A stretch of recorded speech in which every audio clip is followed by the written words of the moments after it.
171 বছর আগের কথা। 1855 সালে কলকাতা। গত 100 বছরে ব্রিটিশরা শহরটাকে দিব্যি সাজিয়ে গুছিয়ে নিয়েছেন, কিন্তু ভেতরে ভেতরে তৈরি হচ্ছে এক ধরনের অসন্তোষ। আর মাত্র 2 বছর পরেই এই শহরের প্রান্তে ব্যারাকপুরে জন্ম নেবে এক মহাবিদ্রোহ।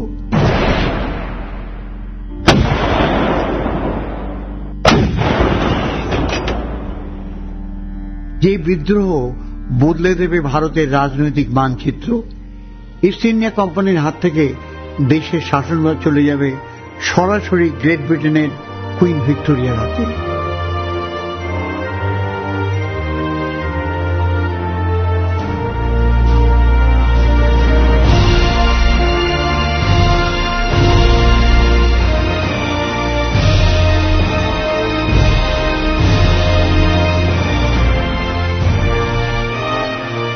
ভারতের রাজধানী কলকাতায় শুরু হয়ে গিয়েছে নতুন এক যুগ। ইতিহাসে যার নাম রেনেসা, নবজাগরণ। রাজা রামমোহন রায়ের সংগ্রামের ফসল হিসেবে আইন করে বন্ধ হয়েছে সতীদাহ। বিধবার পুনর্বিবাহের আইন আসতে এবং কলকাতায় বিধবা বিবাহ শুরু হতে আর মাত্র 1 বছর দেরি। 1855 সালেই সমগ্র হিন্দু সমাজের প্রবল বিরোধিতা সত্ত্বেও বিদ্যাসাগর মশাই বিপুল যুক্তিপত্র ও স্মারকলিপি জমা দেন লেজিসলেটিভ সোসাইটিতে। এই বছরই শহর জুড়ে আরও একটা কারণে উঠেছিল মহা হইচই। নিচু জাতের এক কৈবর্ত রানী প্রতিষ্ঠা করবেন মন্দির, আর গর্জে উঠেছে সমাজ। এও কি হয়, হতে পারে? সেই মন্দিরে নাকি অন্নভোগ নিবেদন করা হবে দেবীকে। মনুর সংহিতা বানের জলে ভেসে যাবে, ভেসে যাবে ব্রাহ্মণের অধিকার।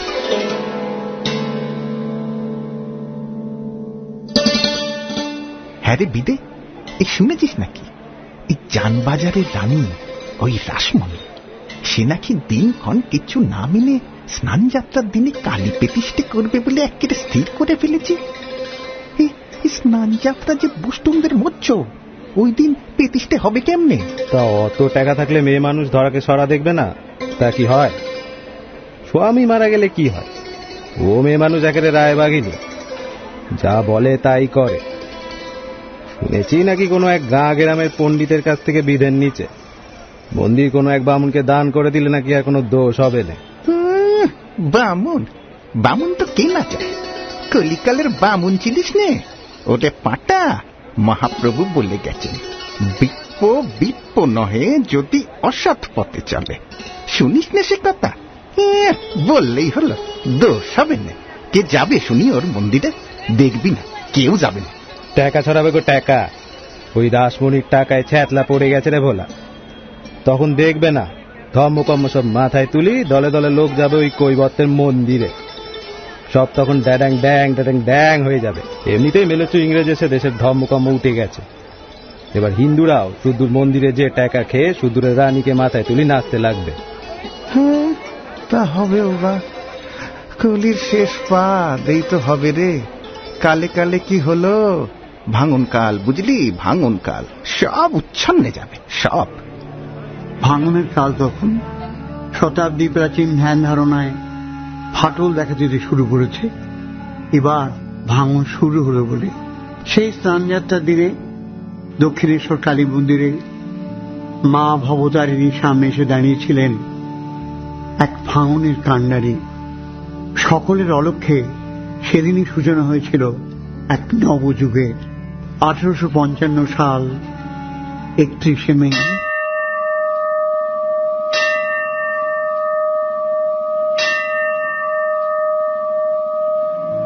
আজ পুণ্য স্নানযাত্রা। জানবাজারের রানী রাসমণির আজ স্বপ্নের সার্থকতার দিন। কাশীর পথে না গিয়ে তিনি মার স্বপ্নাদেশ পেয়ে গঙ্গার তীরে এই নবরত্ন মন্দির নির্মাণ করেছেন। 9টি চূড়া, তাই বলে নবরত্ন মন্দির। সে মন্দির গঙ্গার দুপারের বহু দূর থেকে দেখা যাচ্ছে। দক্ষিণেশ্বরের গ্রামের গাছগাছালির মধ্যে থেকে জেগে ওঠা মুকুটের মতো। চারিদিকে আজ মহোৎসবের সাজ। দিন কয়েক আগে কামারপুকুর গ্রাম থেকে শহরে এসে পৌঁছেছে এক 19 বছরের ছেলে। পোশাকি নাম তার গদাধর চট্টোপাধ্যায়। আসলে এই ভুইপোর মন্দিরের হেডপুরুষের ভাই এই প্রথম তার এই মহানগরে আসা। সেদিনই প্রথম মন্দিরে দেবীর সামনে উপস্থিত হল সে।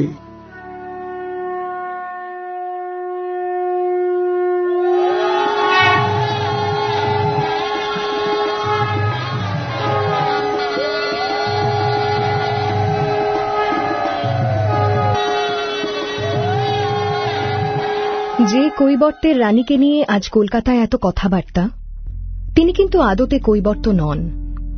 রানী রাসমণির স্বামী রাজচন্দ্র দাস, জাতিতে মাহিষ্য।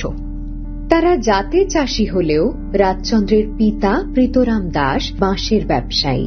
পরে আরো নানা ব্যবসায় বিপুল উপার্জন করে তিনি কোটিপতি হয়ে ওঠেন এবং যশোর জেলায় মাধবপুর পরগনা কিনে জমিদার হন। অল্প বয়সে দুবার বিয়ে দেওয়া হয়েছিল রাজচন্দ্রের, কিন্তু তারা দুজনেই অকালে ঝরে যান। রাজচন্দ্রের তৃতীয় পক্ষের স্ত্রী এই রাসমণি। দুজনের মধ্যে বনিবনা গড়ে উঠেছিল দেখার মতো। দুঃখ একটাই, রাজচন্দ্র ধুলোমুঠি সোনামুঠির সৌভাগ্য অর্জন করেছিলেন ঠিকই, কিন্তু রাসমণির কোনো ছেলে ছিল না। ছিল 4 মেয়ে। তার মধ্যে মেজ মেয়ে কুমারী মারা যান কম বয়সী। সেজ মেয়ে করুণাময়ীও চলে যান দ্বিতীয় সন্তানের জন্ম দিতে গিয়ে। এখন রানী রাসমণির 2 মেয়েই আছেন, বড় মেয়ে পদ্মমণি আর ছোট মেয়ে জগদম্বা।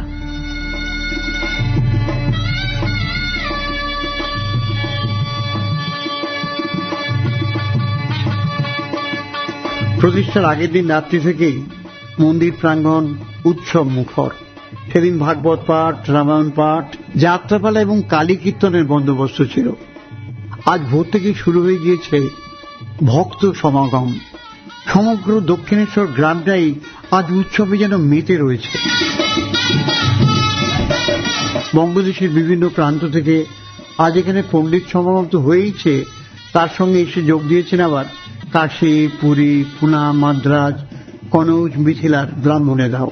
শোনা যায় সেদিন দক্ষিণেশ্বর মন্দিরে লক্ষাধিক ব্রাহ্মণের সমাবেশ হয়েছিল।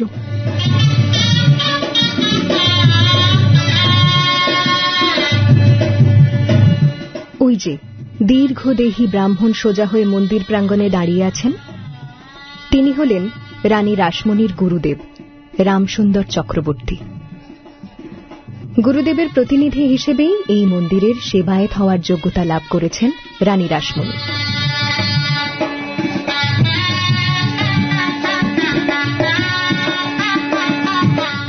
হরিমোহন, ওদিকে কাঙালি বিদায়ের পংক্তি তৈরি তো? পণ্ডিতদের বিদায় দক্ষিণা সব থালায় সাজানো হয়েছে। কি কি দেয়া হবে সব মিলিয়ে নিয়েছ তো? রেশমি বস্ত্র, উত্তরীয়, আরেকটি করে স্বর্ণমুদ্রা। আগে হ্যাঁ সেজবাবু, সব ঠিক আছে। তবে কলকাতার বাবুরা আর সব বড় বড় ব্রাহ্মণেরা কানা ঘুষো করছেন। কৈবর্তের প্রতিষ্ঠা করা মন্দির তো, অনেকেই অন্ন প্রসাদ নিতে ইতস্তত করছেন। যারা আসার তারা আসবেই, মার ইচ্ছা ছাড়া একটি পাতাও নড়ে না। সে তো বটেই সেজবাবু।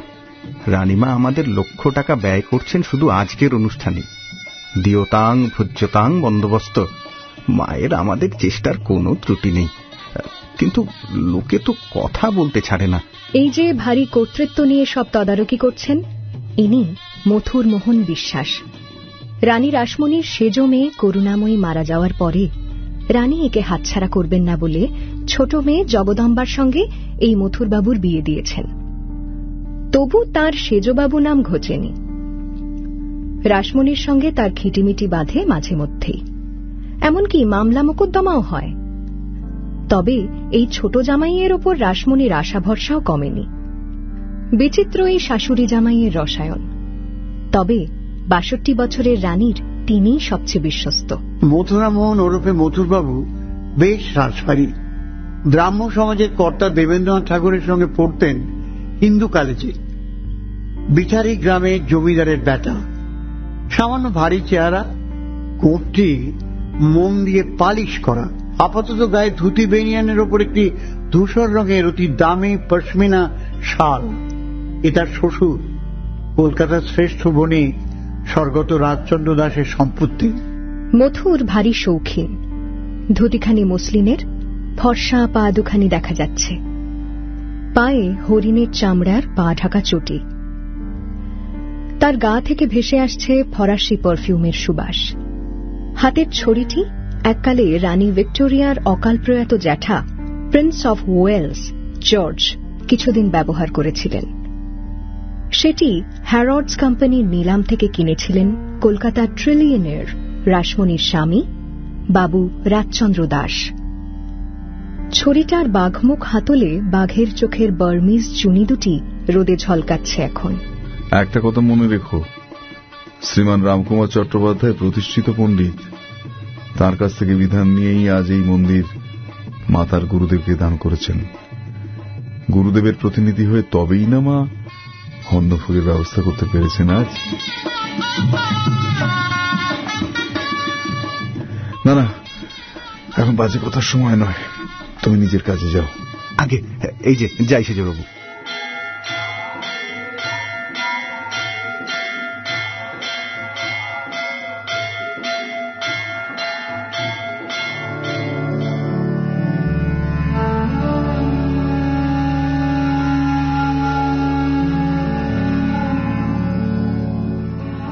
মা ভবতারিণী অপূর্বা প্রতিমা, রূপোত্তরী সহস্রদল পদ্মের উপর প্রতিষ্ঠিতা মহাকালের মনোমোহিনী দেবী যেন ছোট একটি বালিকার মতো সদা হাস্যময়ী ষোড়শী কুমারী।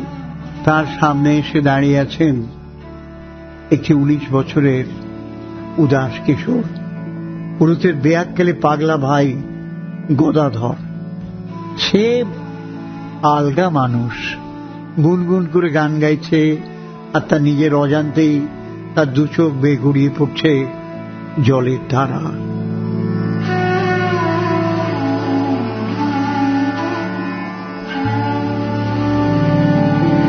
ভাব কি ভেবে পরাণ গেল মায়ের, ভাব কি ভেবে পরাণ গেল, যার নাম হরে কাল পদে মহাকাল, তার কেন কালো রূপ হলো, যার নাম হরে কাল পদে মহাকাল, তার কেন কালো রূপ হলো, ভাব কি ভেবে পরাণ গেল মায়ের, ভাব কি ভেবে পরাণ গেল। বাহ, তোমার গানের গলাটি তো বেশ। কি নাম তোমার? আমার মাকে কেমন দেখলে?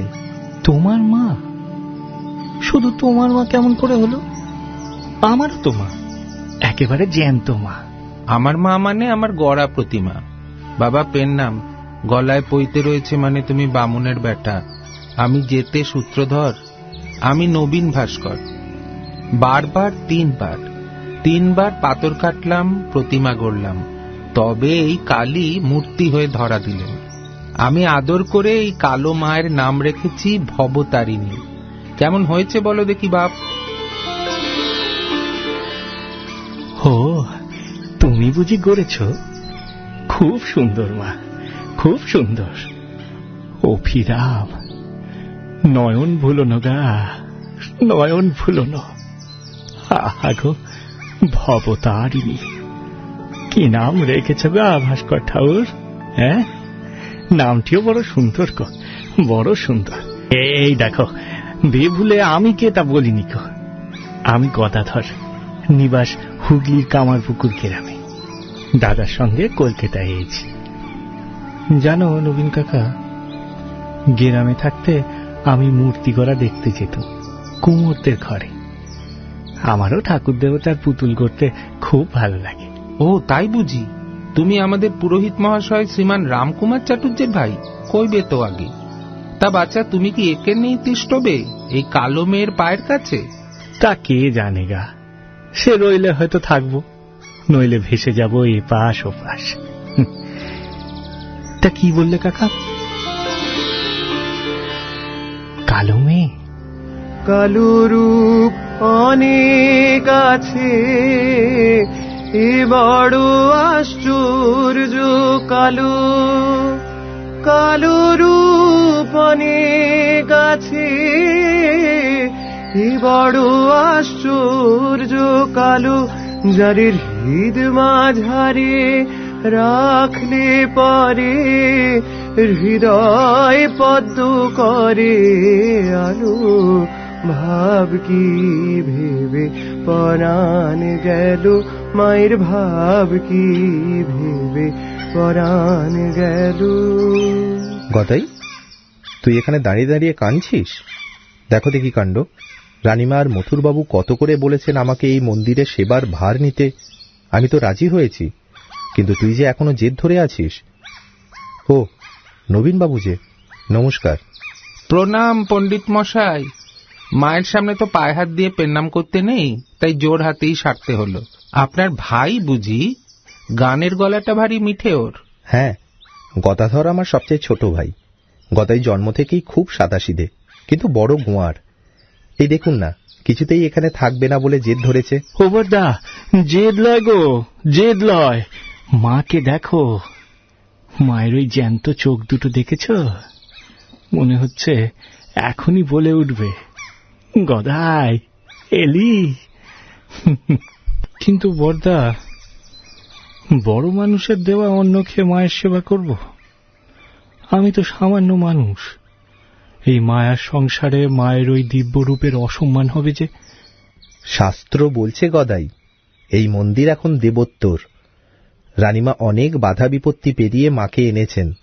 আমার বিধান পণ্ডিতেরা মেনে নিয়েছেন যে তুই এখানে থাকলে মাও খুশি হবেন।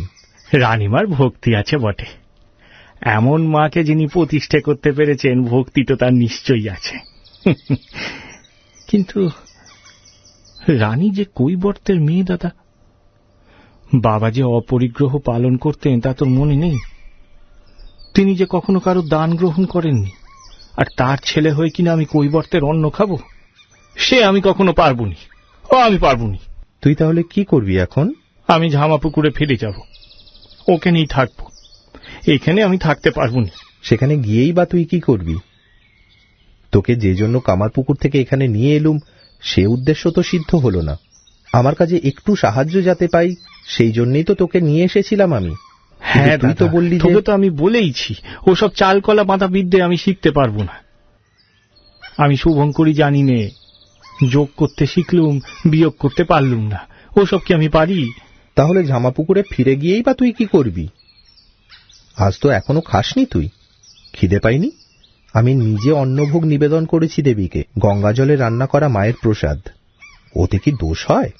খুব খিদে পেয়েছে, আর দোষ হয় কি না হয় তা আমি অত জানি না, কিন্তু কৈবর্তের অন্ন আমি খেতে পারবনি। ও তুই আমাকে বলিসনি দাদা, ও আমি পারবনি। ও তুই আমাকে বলিসনি দাদা। দেখেছেন কাণ্ড, এই ছেলেকে নিয়ে যে আমি কি করি, মহা মুশকিলে পড়েছি। ভাইটি আপনার ভাবের ঘরের মানুষ পণ্ডিত মশাই, ওকে এখন যেতে দিন। মা আমার ভবতারিণী, মা টানলে ও ঠিক আসবেক্ষণ।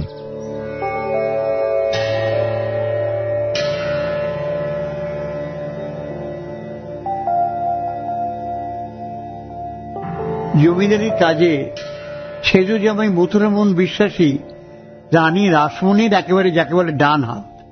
আর সারাদিনের কাজ যে নির্বিঘ্নে সম্পন্ন হয়েছে তাও কিন্তু হতে পেরেছে ওই মথুরের সাহায্যেই। এই মন্দির নিয়ে রানীর চিন্তার শেষ ছিল না। সেই কবে থেকে মায়ের সেবায় নিজেকে উৎসর্গ করার স্বাদ তাঁর।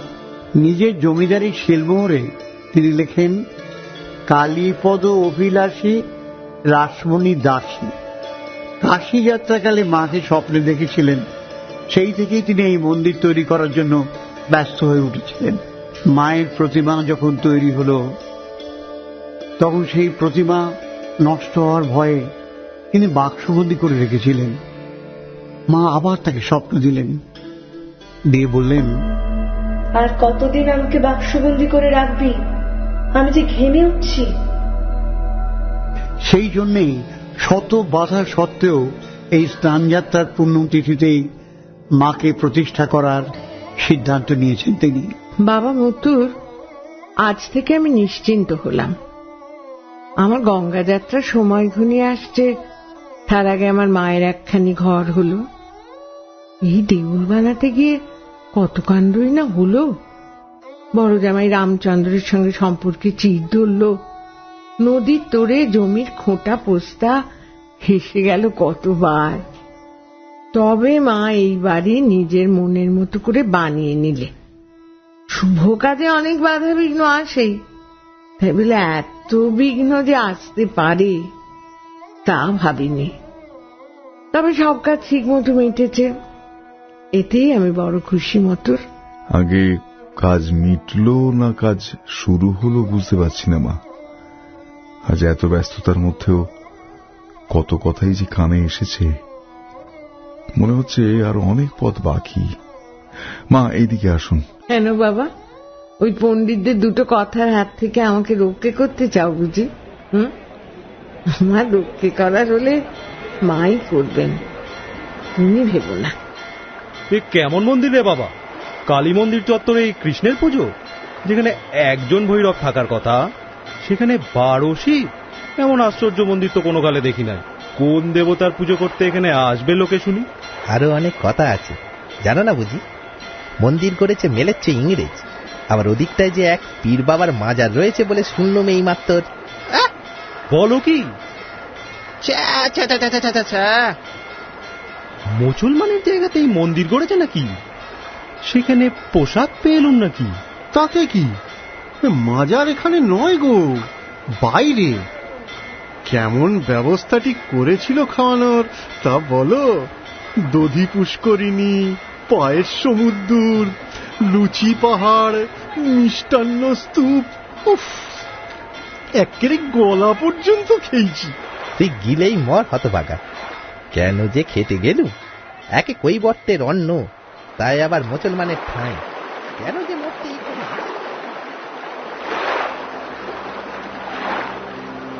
মন রে কৃষি কাজ জানো না, মন রে কৃষি কাজ জানো না। এমন মানব জমিন রইল পতিত, আবাদ করলে ফুল তো সোনা। মানব জমিন রইল পতিত, আবাদ করলে ফুল তো সোনা। মন রে কৃষি কাজ জানো না, মন রে কৃষি কাজ জানো না। কালী নামে দাও রে বেড়া, ফসলে তছরূপ হবে না। কালী নামে দাও রে বেড়া, ফসলে তছরূপ হবে না। সে যে মুক্ত কেশির শক্ত মেড়া, তার কাছেতে জম ঘেঁষে না। মন রে কৃষিকা। হোমা, তুমি কে গা? আমায় দুটি মুড়ি মুড়কি কিছু দিতে পারো? খেতুম, বড্ড খিদে পেয়েছে। রানী চেয়ে দেখলেন মানুষটির দিকে। কোথা থেকে কি যেন একটা আবেগের স্রোত বয়ে গেল রানীর শরীর বেয়ে। আহা, কি রূপ ছেলেটির! রূপ নাকি অন্য কিছু?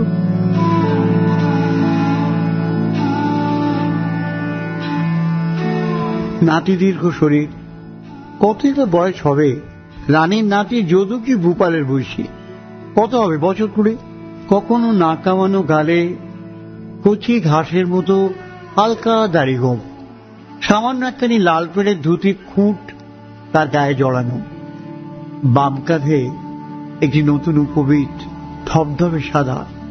ছেলের গায়ের রং যেন ফেটে পড়ছে, বুকের কাছখানি লাল, যোগসিদ্ধ মহাপুরুষদের যেমনটা হয় আর কি।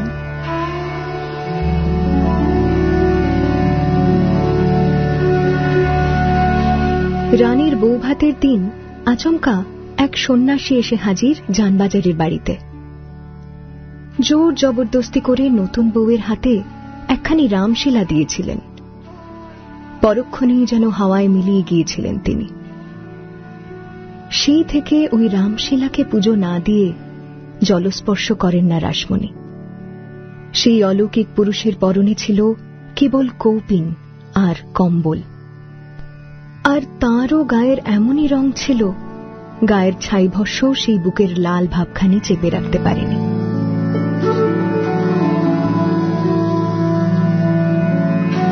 ঠিক এমনই যেন চোখ ছিল সে অবধূতের, নিমিলিত, সামান্য কেন্দ্রমুখী, যেন ভ্রুর মধ্যে চেয়ে আছে, রানীর দিকে তাকিয়ে আছে, কিন্তু যেন দেখেও সে দেখছে না। রানী মনে মনে ভাবলেন, তুমি কে বাবা? কেন শিব ঠাকুর? হর্ষে ঢাকা যোগী মহেশ্বর। কি গো, একটু মুড়ি মুড়কি কিছু দাও না গা। বাবা, আজ যে এখানে মায়ের প্রসাদের ঢালাও বন্দোবস্ত আছে, তোমায় কেউ বলেনি কো? আশ্চর্য, তুমি জানো না? সমস্ত দিন কিছু খাওনি নাকি? গদাধর এমনি মন্দির চত্বরে ঘুরতে ঘুরতে এসে এতক্ষণ রানীর মুখের দিকে তাকায়নি সে। এখন তাকিয়ে তার ভারী ভালো লাগলো রানীমাকে।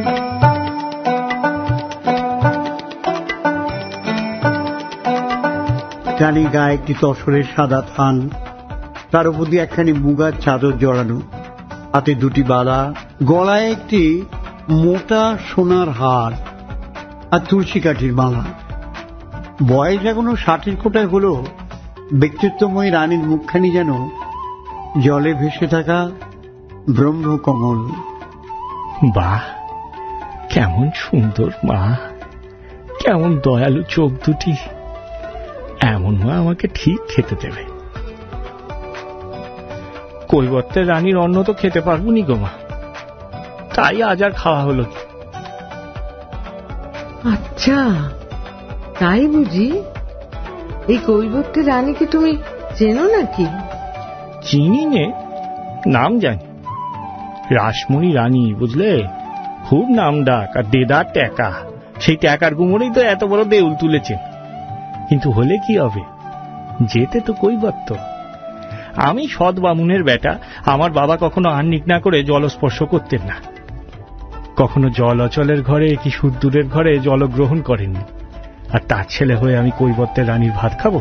হ্যাঁ, না না, সে বোধহয় ঠিক হবে না। তবে হ্যাঁ, তবে ঠিক বলেছি কিনা? ঠিকটাও বলনি বাবা। এ আবার কেমন হেয়ালি হলো? হেয়ালি নয় তো, ভুল। মন্দিরের পেশার মানে যে মা কালী, মা ভবতারিণীর উচ্ছিষ্ট, মা খেলে তবে তা পেশাদি। তা মাকে কৈবর্ত না মা বামুন? এই মরেছে মা, মা বামনি, নির্ঘাত বামনি। বামনি। তাই বুঝি? কি করে জানা গেল? শিব ঠাকুরের গলায় পইতে থাকে পটের ছবি দেখোনি কো? তাইলে শিব হলো গিয়ে বামুন, তার বউ, তাই এই কালী হলো বামনি। তুমি তো দেখছি অনেক কিছুই জানো না। তবে তুমি তো চিন্তায় ফেলে দিলে গা। মন্দির যার করাই হোক, মায়ের পেশার তো মায়ের, তার অন্য ভাগ। সে কি করে কৈবর্ত রানীর ভাত হয়? বাবা, তুমি জানো আমি কে? তা তো জানি না, কিন্তু তোমাকে দেখে মনে হলো তুমি খুব দয়ালু, আমায় ঠিক খেতে দেবে, তাই তোমায় বললুম। আমারই নাম রাসমণি। ওই রে, তুমি বুঝি রানী? কি সর্বনাশ, দাদাও যে এদিকে আসছে দেখছি। আমি পালাই বাবা, এইখানে আর নয়।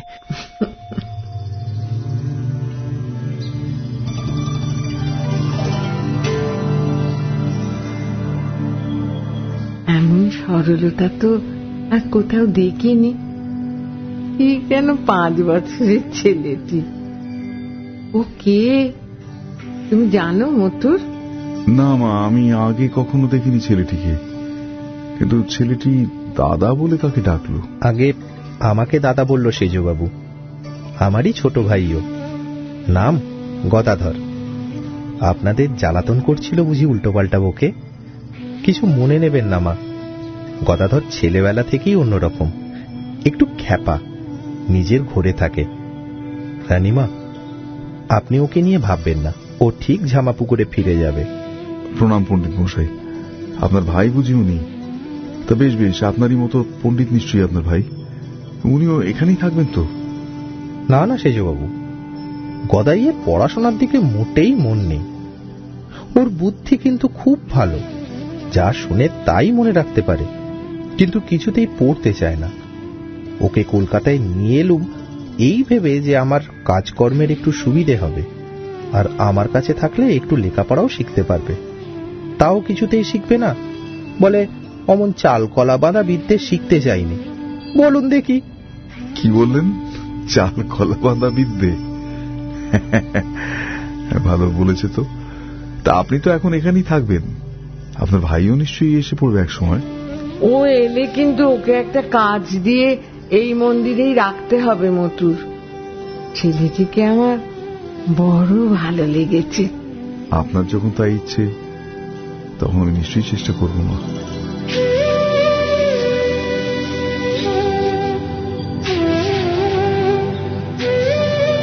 দক্ষিণেশ্বর মন্দির প্রতিষ্ঠার দিনেই ঝামাপুকুরে ফিরে গিয়েছিল গদাধর। তার বড়দা রামকুমার অবশ্য ভবতারিণীর পূজারীর দায়িত্ব নিয়ে মন্দিরেই থেকে গিয়েছেন। তার কাজ কি কম?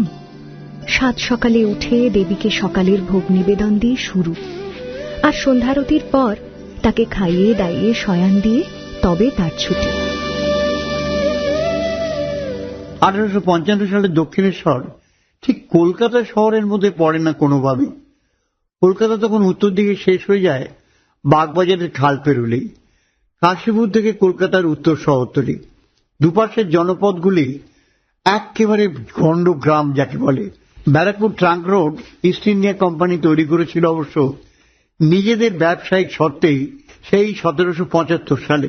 ব্যারাকপুর কোম্পানির হাতে তৈরি এদেশের প্রথম ক্যান্টনমেন্ট হলেও শহর কলকাতার সঙ্গে তার সরাসরি সম্পর্ক বলতে হয় নদীপথ, নইলে এই পাথর বাঁধানো রাস্তা।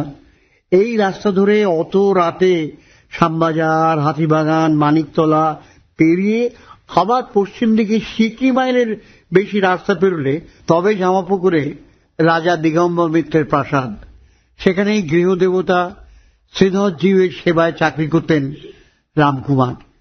দক্ষিণেশ্বরে কালী মন্দিরে বহাল হওয়ার পর রামকুমারকে সরাসরি কিছু বলেনি ধনপতি দিগম্বর মিত্র, কিন্তু আর সেখানে থাকাটা কি খুব ভালো দেখায়?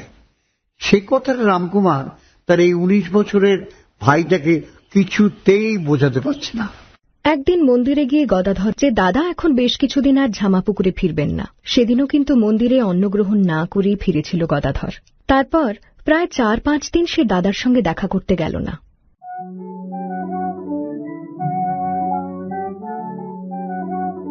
এদিকে কি হচ্ছে গদাধরের? ঝামাপুকুরে গদাধরের মন টেকে না। খালি মা ভবতারিণীকে দেখে আসতে ইচ্ছে করে।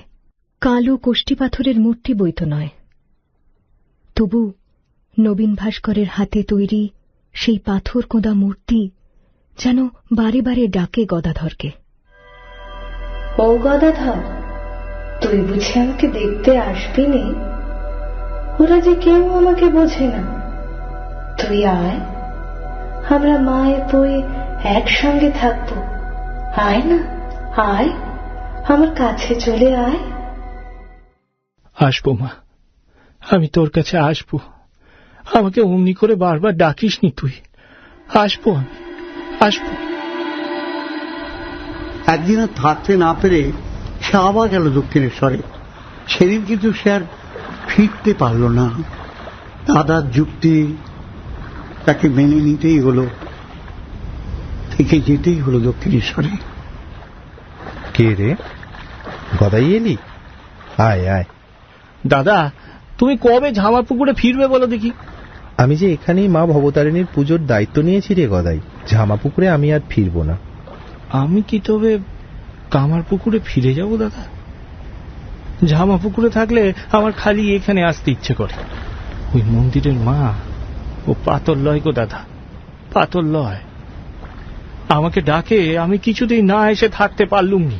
মা যখন তোকে ডেকেছে তখন তুই এখানেই থেকে যা না গদাই। কেন বারবার অমত করছিস? কিন্তু কৈবর্তের অন্ন যে আমার গলা দিয়ে নামবে না দাদা, গলায় আটকে যাবে।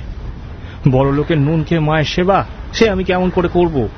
তুই তো এমন ছিলি না গদাই। ব্রাহ্মণের ছেলে হয়ে তুই ধনী কামান্নির কাছে ভিক্ষে নিয়েছিলি, মনে নেই? সেই তখন জেদ ধরে বসলি যে ধনীকে নাকি তুই কথা দিয়েছিস, তাই ওর হাত ছাড়া আর কারো হাতে ভিক্ষে তুই নিবি না। তোর কথাই তো রইল শেষে। বাবা অনুমতি দিলেন। কত বড় মন তোর! আর খাওয়া নিয়ে এই সংস্কারটা তুই ছাড়তে পারছিস না? আচ্ছা, তোর যখন এতই অমত, তখন ধর্মপত্র করি, আয়। ধর্মপত্র করব?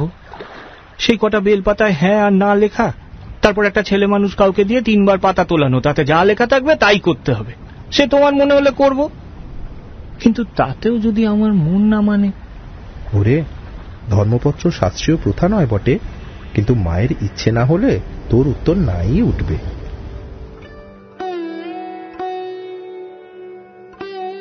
দক্ষিণেশ্বরের মন্দির চৌহদ্দিতে ঢুকে কিছু এগুলেই ডান হাতে গঙ্গামুখা এক পেল্লায় গোল কুঠি বাড়ি। হেস্টি বলে এক সাহেব বাগান শুধু জমি কিনে এই কুঠি বানিয়েছিলেন। ইচ্ছে ছিল কাছেই কোথাও একখানি চটকল বানাবেন। তো হেস্টি জাহাজ চেপে ফিরে চললেন স্বদেশে চটকলের মেশিনপত্র কিনবেন বলে। কিন্তু আশ্চর্যের কথা, তিনি জাহাজেই মারা গেলেন। রানীর জামাই মথুর মোহনের বিশেষ চেষ্টায় 42,500 টাকায় এই জমি জিরে সহ বাড়িটি কিনে নিয়েছিলেন রানী। এ বাড়ির মন্দির মুখে একটা বেশ লম্বা চওড়া ঘর বরাদ্দ হয়েছে রামকুমারের নামে। সে ঘর এতটাই বড় যে 2 ভাই একসঙ্গে থাকলে কোনো কষ্টই হওয়ার কথা নয়। গদাধর তবু বেশ খানিক ভাবল, তারপর একটু ঘাড় গোঁজ করে সে দাদাকে বললে, বেশ, তোমার কথা তো আর অমান্য করতে পারি নে, ধর্মপত্রই করো তাল। কিন্তু দাদা, একটা কথা, মন্দিরের প্রসাদ আমি খাবো না, আমায় সিধে দিও, আমি গঙ্গা জলে রান্না করে সপাক খাবো। আচ্ছা আচ্ছা, সে নয় হবে ক্ষণে। ধর্মপত্রে হ্যাঁই উঠেছিল। গদাধর দক্ষিণেশ্বর মন্দিরে থিত হল। কিছুদিন পরে তার পিস্তুত ভাগ্নে হৃদয়রাম মুখোপাধ্যায়ও কাজের সন্ধানে দক্ষিণেশ্বর মন্দিরে এসে জুটল। সে বেশ কিছুদিন বর্ধমানে কাজের খোঁজ করে যখন শুনল তার 2 মামা কলকাতায় রানী রাসমণির মন্দিরে রয়েছে, তখন আর দ্বিধা না করে সেখানেই চলে এলো। হৃদয়রামের ডাকনাম হৃদে, গদাধরের প্রায় সমবয়সী, তার থেকে মাত্র 4 বছরের ছোট। ফলে হৃদেকে পেয়ে গদাধর আহ্লাদে আটখানা। ছেড়ে হৃদে নাকি? তুই কোথা থেকে? মামা, এই চলে এলুম। ভাবলুম যে তোমাদের কাছেই থাকি গিয়ে। আমি খুব গায়ে গতরে খাটতে পারি মামা। এখানে আমার একটা কাজ কি জুটবে না বলো? ও সব কাজ টাজের কথা আমি জানি না, ও তুই দাদাকে বলিস কি।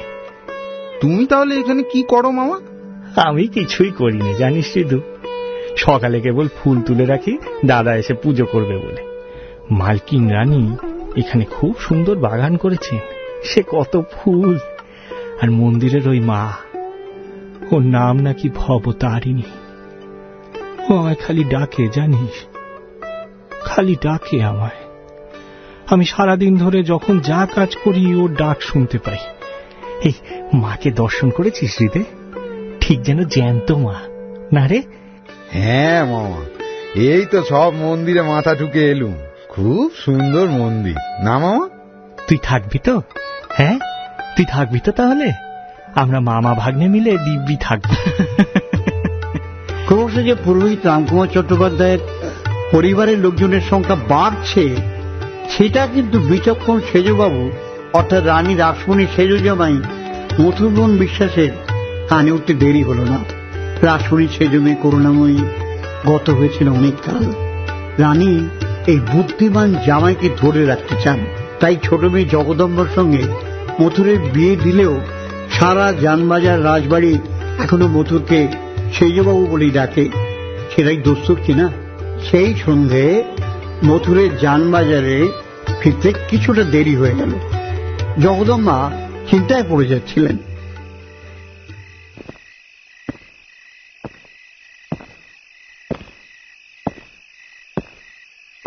আপনারা তো দেরি হলো, মা ভাবছিলেন মন্দিরে গিয়েছিলেন বুঝি? কে? ও জগদম্বা? হ্যাঁ ছোট বউ, মন্দিরে গিয়েছিলাম। মন্দির প্রতিষ্ঠার দিন মা একটা আদেশ দিয়েছিলেন, তা সে আদেশ যে কিভাবে পালন করব কিছুতেই বুঝে উঠতে পারছি না। মায়ের সব কথাই তো শোনেন আপনি, এ আবার কোন আদেশ যেটা এত কঠিন মনে হচ্ছে আপনার? এক ভাবের ঘরের পাগল এসে উঠেছে দক্ষিণেশ্বরে। আমাদের রামকুমার পণ্ডিতের ছোট ভাই গদাধর চাটুর্যে। মন্দিরে সবাই তাকে ছোট ভট্টাচ বলে ডাকছে। মন্দির প্রতিষ্ঠার দিন রানীমা তাকে দেখেছিলেন, বলেছিলেন ছেলেটিকে তার ভালো লেগেছে, ওকে একটা কাজ দিয়ে যেন মন্দিরই রেখে দেওয়া হয়। কিন্তু ছোট ভট্টাচ কিছুতেই চাকরি করবে না। ও মা, সে কি কথা! রানী রাসমণির এস্টেটে একটা চাকরির জন্য কত লোকে এসে হত্যে দেয়, আর চাকরি দেওয়ার জন্য স্বয়ং আপনাকে একটা লোকের পিছে পিছে ঘুরতে হচ্ছে। দেখো দেখিনি, শুধু যে সে চাকরি করবে না বলে পণ করেছে তাই নয়, আমাকে দূর থেকে দেখলেই সে পালিয়ে যায়। কারণ সে শুনেছে কিনা আমি তাকে চাকরি দিতে চাই। আপনি হাসছেন? আমার কিন্তু বাবু ছেলেটিকে খুব দেখতে ইচ্ছে করছে। চাকরি করবে না বলে যে আপনার চোখের সম্মুখ থেকে পালিয়ে বেড়ায়, সে কেমন মানুষ?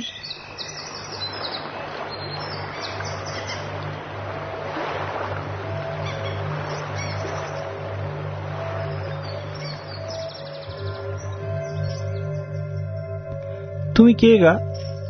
এখানে কি করছো এই কাক ভরে? আমি যে এখানেই থাকি গো। তুমি বুঝি ফুল নিতে এসেছো? এই সব ফুল আমার। সব ফুল তোমার? সব ফুল তোমার কেন? ফুলগুলো যে আমার জন্য ফুটেছে। দেখো, এই ভোরের আলোয়, এই গঙ্গার বাতাসে ওরা কেমন করে পাপড়ি মেলেছে। ওরা জানে ওরা জানে ওদের দিয়ে আজ কি কাজ হবে, তাই তো ওরা ফুটেছে। দেখছো না ওরা কেমন আনন্দে মাথা নাড়ছে? পুজো হচ্ছে যে, তাই ওরা আনন্দ করছে। মাথা নাড়ছে, আনন্দে মাথা নাড়ছে, পুজো হচ্ছে, তাই তো পুজো হচ্ছে যে। মামা, ও মামা, এখানে দাঁড়িয়ে দাঁড়িয়ে কি করছো গো? পুজোর দেরি হয়ে যাচ্ছে যে। দেখছিস না রিদু, পুজো তো হচ্ছে, পুজো হচ্ছে। পুজো হচ্ছে? এখানে কি পুজো হচ্ছে গো? তুমি সাজিখানা দাও দেখি, দাও, আমি চট করে পুজোর ফুলটা তুলে নি। ওই যে ও বলল পুজো হচ্ছে, ঠিকই তো বলল। ফুলগুলো সব আনন্দে মাথা নাড়ছে, পুজো হচ্ছে বলল। কে বলল? ও মামা, বলো দেখি মামা, কে বলল? এখানে তো কেউ নেই গো। নেই? কেউ নেই? এই তো এক্ষুনি এখানে ছিল, কোথায় গেল? হ্যাঁ গা মেয়ে, তুমি কোথায় গেলে গো? মেয়ে ছেলে? এই ভোরবেলা রানীর বাগানে মেয়ে ছেলে কোত্থেকে আসবে? তুমি কি দেখতে কি দেখছো? চলো দেখি, চলো তো এখন, আমার ফুল তোলা হয়ে এলো বলে। দিন কাটে। গদাধর রোজ ভাড়ার থেকে সিধে নিয়ে গঙ্গার ধারে নিজে রান্না করে খায়। হৃদয়রাম মাঝে মাঝে মন্দিরেই প্রসাদ নেয়, আবার কখনো গদাই মামার কাছেও খেয়ে নেয়। কৈবর্তের অন্ন খাওয়ার দুঃখ কিন্তু গদাধরের মন থেকে এখনো যায়নি। খেতে বসে সে প্রায়ই কাঁদে। অবশ্য সে একা নয়। সে সময় এমন অবস্থা ছিল যে অনেক গরিব কাঙালও রানী রাসমণির মন্দিরে প্রসাদ নিতে চাইত না।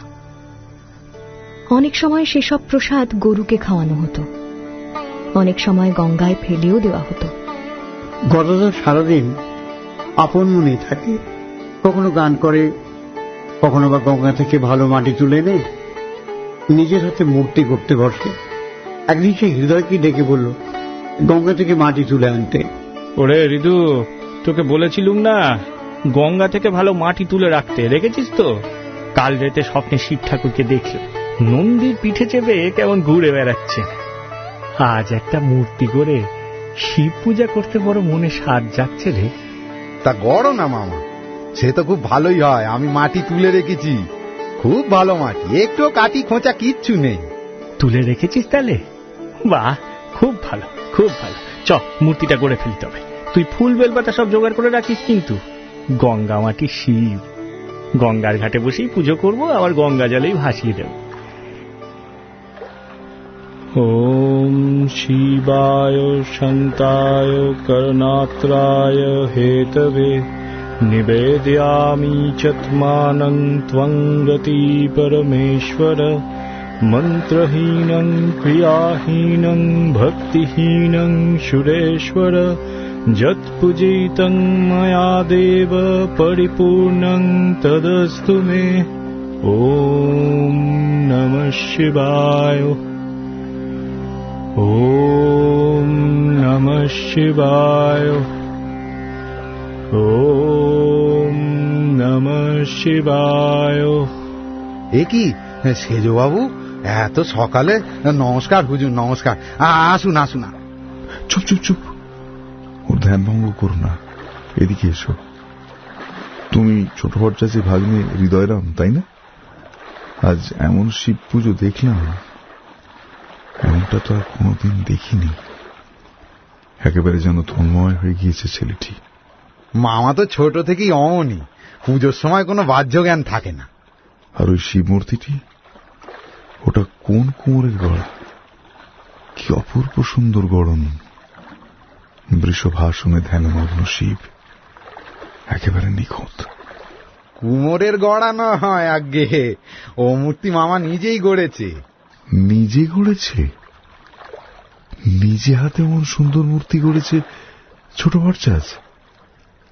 তা মূর্তিটা এখন তোমরা কি করবে? কি আবার করব, মামা তো অমন মূর্তি কতই গড়ে। গড়ে সেই সব মূর্তিকে সুন্দর করে সাজিয়ে পুজো করে। দেখছেন না, ওই যে শিব মূর্তিটাকেও ফুল মালা দিয়ে কেমন সাজিয়েছে।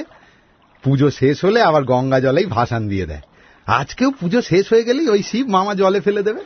ফেলে দেবে? না না না, এমন সুন্দর মূর্তিটা ফেলে কেন দেবে?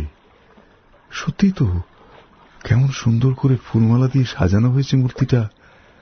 এক কাজ বলতো, পুজো হয়ে গেলে ওই মূর্তিটা তুমি মামার কাছ থেকে চেয়ে নিও, কেমন? আমি কুঠিবাড়ির ওই গোল বারান্দায় আছি, মূর্তিটা আমায় এনে দিতে পারবে না? এই নাও তোমার প্রণামী, নাও নাও নাও।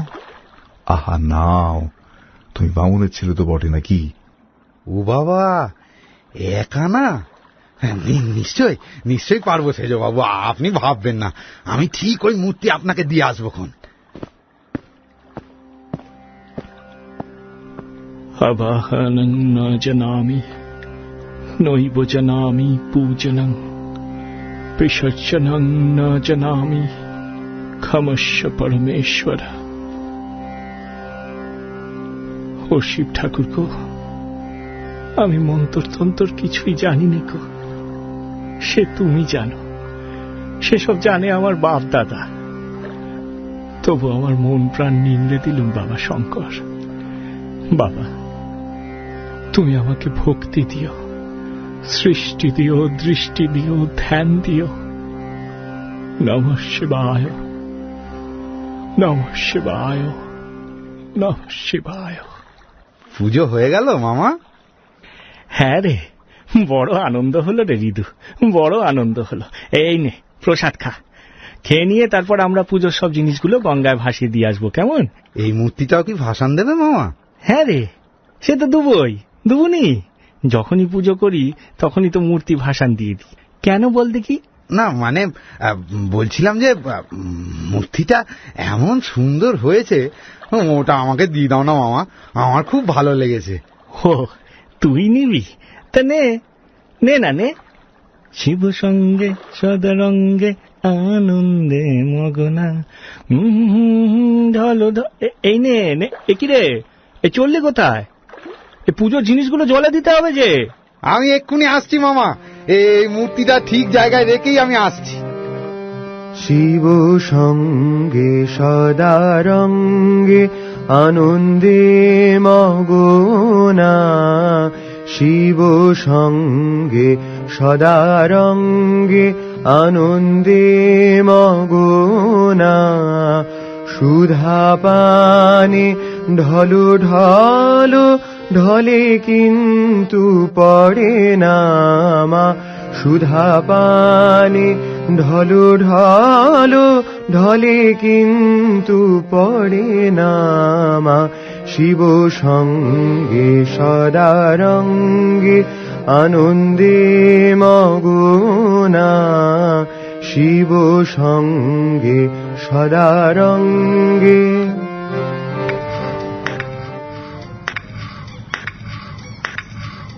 মা, মা, ও আপনি এইখানে?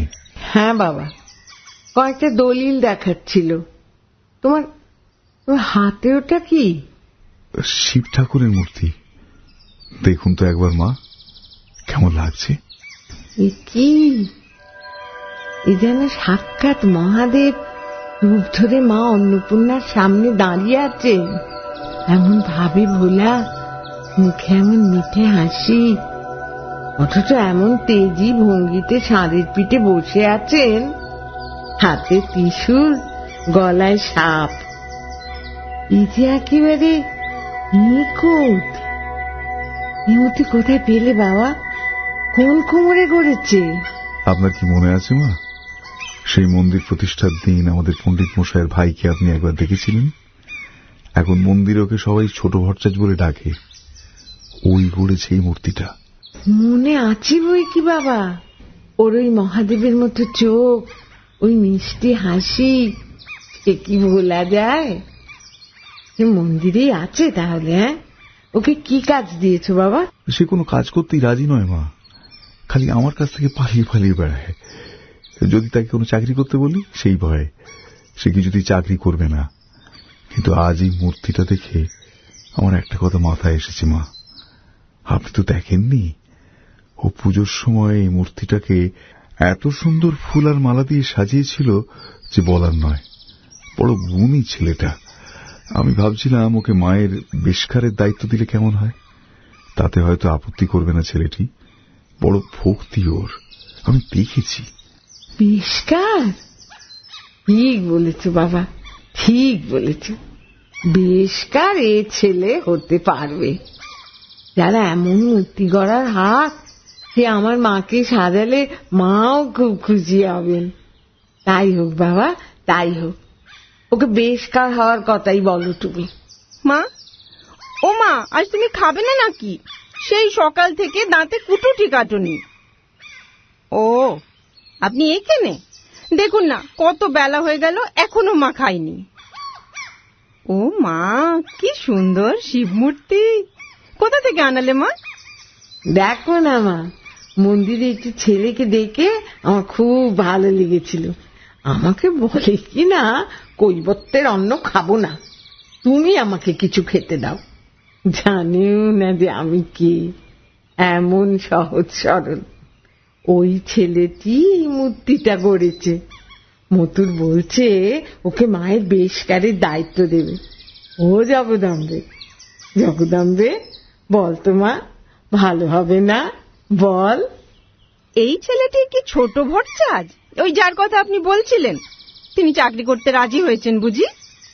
মোটেই না, গঙ্গার ধারে বসে শিব মূর্তি গড়ে পুজো করছিল। আমি দেখতে পেয়ে পিছনে গিয়ে দাঁড়ালাম। সে পুজোয় এমন তন্ময় হয়ে গিয়েছিল যে টেরও পেল না। তখন আমি ওর ভাগ্নে হৃদয়রামকে দিয়ে জিজ্ঞেস করে জানলাম মূর্তিটা নিজের হাতে গড়েছে। হৃদয়রামকে বলে ওটা নিয়ে এসেছি আমি মাকে দেখাবো বলে। মূর্তির সাজ দেখেই ওকে মায়ের বেশকারের দায়িত্ব দেওয়ার কথাটা মাথায় এলো আমার। ও তাই বলুন, ছোট ভট্টাচ তাহলে জানেও না যে সে মায়ের বেশকারের দায়িত্ব পেতে চলেছে। দেখুন তাকে রাজি করাতে পারেন কিনা। মথুরবাবু অন্য কোনো পথ না দেখে সরাসরি কথা বললেন গদাধরের দাদা রামকুমারের সঙ্গে। কিন্তু রামকুমার তার এই প্রায় ছেলের মতো ছোট ভাইটিকে খুব ভালো করে চেনেন। সেটা ছোট থেকে খুব জেদি ছিল। একবার কোনো কথা তার মাথায় ঢুকলে সেটা তার মাথা থেকে বের করা অসম্ভব ছিল। সে যখন চাকরি করবে না বলে স্থির করেছে, তখন তাকে বোঝানো রামকুমারের পক্ষে অসম্ভব। তবে রামকুমার মথুরবাবুকে এটাও জানালেন যে মা ভবতারিণীকে গদাধর খুবই ভালোবাসে। সে রোজ ঘন্টার পর ঘন্টা মায়ের মুখখানের দিকে তাকিয়ে বসে থাকে। তখন তাকে ডাকলে তার সাড়া পাওয়া যায় না, বাহ্য জ্ঞান তার থাকেই না তখন। সে কথা শুনে মথুরবাবু ঠিক করলেন মায়ের কথা বলেই গদাধরকে বেশকারের পদে নিয়োগ করতে হবে। তিনি জানতেন পঞ্চবটির দিকে ছোট ভট্টাচ মাঝে মাঝে গিয়ে থাকেন। তিনি সেই দিকেই গেলেন। ওরে রে, ওই দেখ সেজবাবু যে সামনেই দাঁড়িয়ে আছে। কি করি বল দেখিনি, এক্ষুনি না আবার মন্দিরে চাকরি করতে বলে। সেজবাবুকে তুমি এত এড়িয়ে চলো কেন বলো দেখিনি? উনি তো একটা মান্যিগণ্যি লোক বটে নাকি? চলো চলো। আরে উনি হাতছানি দিয়ে ডাকছেন যে। আরে এসোই না মামা, উনি হয়তো অন্য কোনো কথাও বলবেন। আরে দেখোই না কি বলেন, চলো তো। কি গো ছোট বরচাজ, কেমন আছো? আমি চাকরি করবনি। ও সেজবাবু গো, তুমি আমাকে চাকরি করতে বলোনি গো। চাকরি আর কি, এ তো মায়েরই জায়গা। এখানে তুমি খাবে দাবে থাকবে, আর তার সঙ্গে সঙ্গে একটু মন্দিরের মায়ের কাছে সাহায্য করবে। এটাই মায়ের ইচ্ছে, জানো তো। মায়ের ইচ্ছে না হলে কি তুমি এখানে থাকতে, নাকি আমি এখন তোমার সামনে দাঁড়িয়ে থাকতে পারতাম? সে তো ঠিক কথাই গো সেজবাবু, কিন্তু মা যে আমার পরীক্ষা নিতে খুব ভালোবাসে গা। নিজেই প্যাচে ফেলে দূরে দাঁড়িয়ে মিটি মিটি হাসে, দেখে যে আমি সব কাজ ঠিক মতো করলুম কিনা। কিন্তু দেব সেবাকে যদি আমি রোজগারের পথ করে ফেলি, তাহলে কি আমার মা রাগ রাগ করবে না? না না না, হাজার হলেও মা তো। মা কি তার সন্তানের উপর রাগ করে থাকতে পারেন? আচ্ছা ছোট বরচাজ, আমি শুনেছি তুমি নাকি বারবার মন্দিরে গিয়ে মায়ের দিকে তাকিয়ে বসে থাকো। কি এত দেখো মায়ের দিকে? শ্যামা মা কি আমার কালো রে, শ্যামা মা কি আমার কালো। লোকে বলে কালি কালো, আমার মন তো বলে না কালো রে।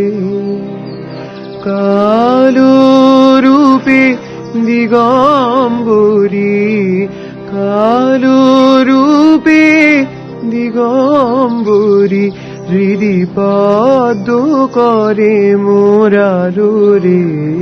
শ্যামা মা কি আমার কালো রে, শ্যামা মা কি আমার কালো। ভুবন মোহিনী ভবতারিণী, মা যে কত সুন্দর, কি যে তার মহিমা। শাস্ত্র তার কুল পায় না, আর তাই তো আমি মাকে বলি যে আমাকে ভক্তি দে, আমাকে তোর রাঙা পায়ের দাস করে রাখরে মা। তা মাকে যখন তুমি এতই ভালোবাসো, তখন মাকে একটু সাজাতে মন চায় না তোমার? তুমি তো শুনেছি ঠাকুর দেবতার মূর্তি গড়ে তাদের ফুল দিয়ে সাজিয়ে পুজো করো। আমাদের মন্দিরের ওই ভুবন মোহিনী ভবতারিণীকে সাজাতে মন চায় না তোমার?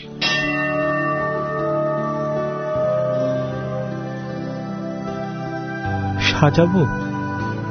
মাকে আমি সাজাবো? যার অমন রূপ তাকে কেমন করে সাজায় গো? সোনা দিয়ে সাজালে সে সোনা যে মায়ের রূপের কাছে টিম টিম করে। শুধু ফুলের সাজ মা ভালোবাসে, আমি তা জানি। ফুলগুলো মা সব নিজেই ফোটায় কিনা, ওরাও অপেক্ষা করে থাকে মাকে সাজাবে বলে। আমি বলি কি, মাকে সাজানোর ভার নাও তুমি। তোমার দাদা তো এই মন্দিরেরই পুরোহিত, তুমি হও মায়ের বেশকার। কেমন ভালো হবে না? রোজ এই মন্দিরে থেকে মাকে সাজাতে পারবে তুমি। কি হলো, ওর মাথা নাড়ছো কেন? না না বাপু, আমি বুঝেছি তুমি আমাকে ফাঁসাচ্ছ গো সেজবাবু। ও বাবা, সে যে হিসেবি লোকের কাজ গো সেজবাবু, সে কাজে অনেক দায়িত্ব, ও আমি জানি। তোমরা যে মাকে সোনায় মুড়ে দিয়েছ গো, মায়ের যে অনেক গয়নাগাটি। আমি খ্যাপা পাগল লোক, শুভঙ্করী জানি নে, আমি কি করে অত সব গয়না সামলে শুনলে রাখবো সেজবাবু? সে আমি পারবুনি গো, ও আমি পারবুনি। সেজবাবু, আমাকে বরং গয়নার দায়িত্ব দিন না, আমি সব ঠিক করে রাখবো। দেখবেন একটা গয়নাও হারাবে না, ও আমি ঠিক পারবো।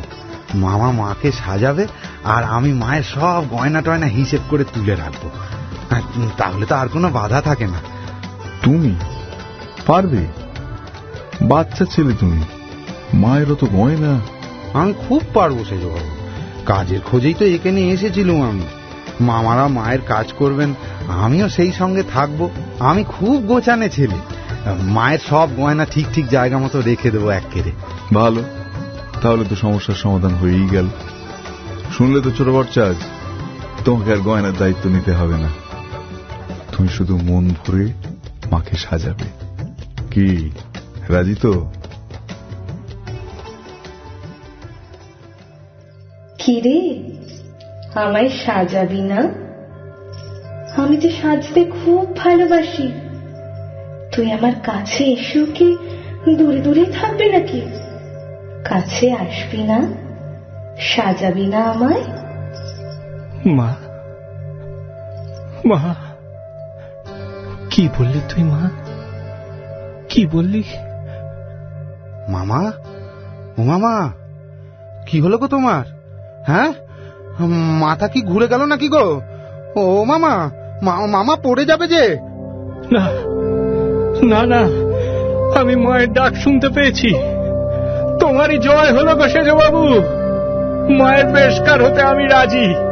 মা এখন থেকে আমার হাতেই সাজবে গো, আমার হাতেই সাজবে।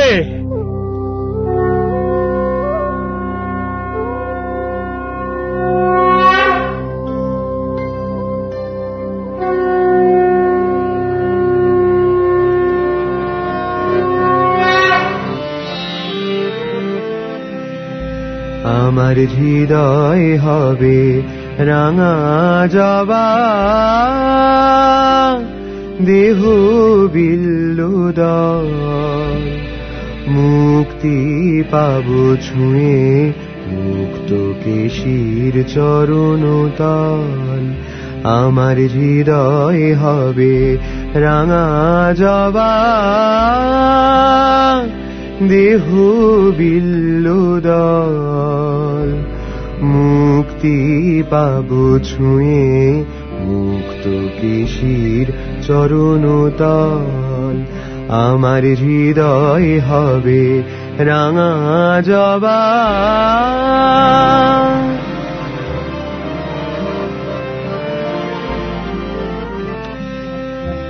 মোর বলির পশু হবে সর্বকাম, মোর পূজার মন্ত্র হবে মায়ের নাম।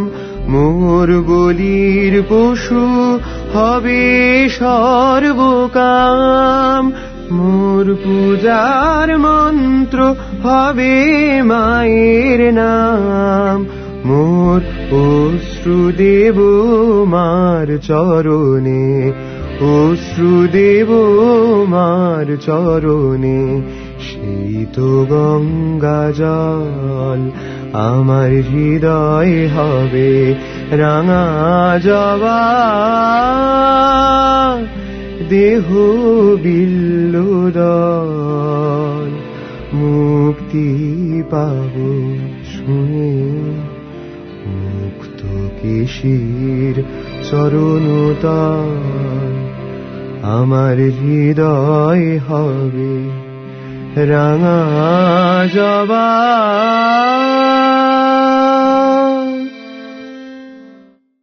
দক্ষিণেশ্বর মন্দির প্রতিষ্ঠার 3 মাসের মধ্যেই সেখানে ঘটেছিল এক ভয়ানক অঘটন।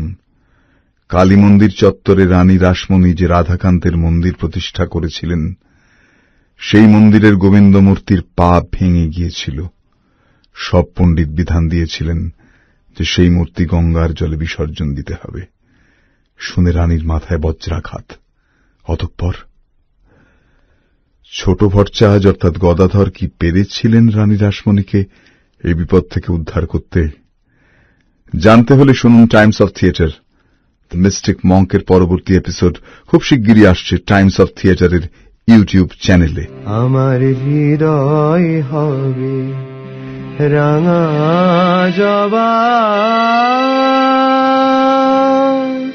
টাইমস অফ থিয়েটারে আজ আপনারা শুনলেন the Mystic Monk, an audio biography of Shri Ramakrishna Paramahamsa. সৃজনে শিবাশিস বন্দ্যোপাধ্যায়, চিত্রনাট্য অভিসন্ধ্যা লাহিড়ী দেব, ভাষ্যপাঠ জগন্নাথ বসু ও শ্রেয়সী বন্দ্যোপাধ্যায়।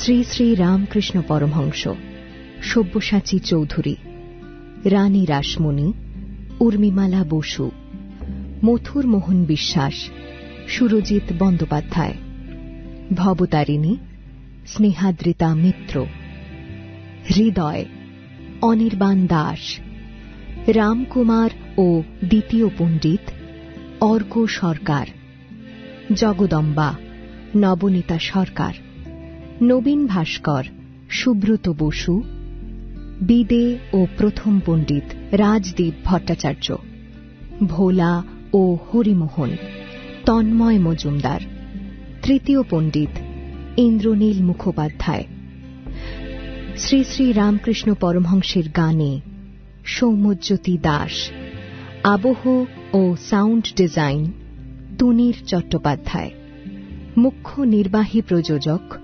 নীলাঞ্জনা লাহিড়ী বন্দ্যোপাধ্যায়, প্রযোজনা নিয়ন্ত্রণ সহেলী মুখোপাধ্যায়, প্রযোজনা সহায়তা তানিয়া আমিন, মৌলভী পণ্ডিত দেবশ্রী চক্রবর্তী, প্রযোজনা সহায়ক Prosenjit Ghosh, studio post production Times of theatre, প্রচার ও অলঙ্করণ গ্রে অ্যান্টেনা, প্রযোজনা টাইমস অফ থিয়েটার।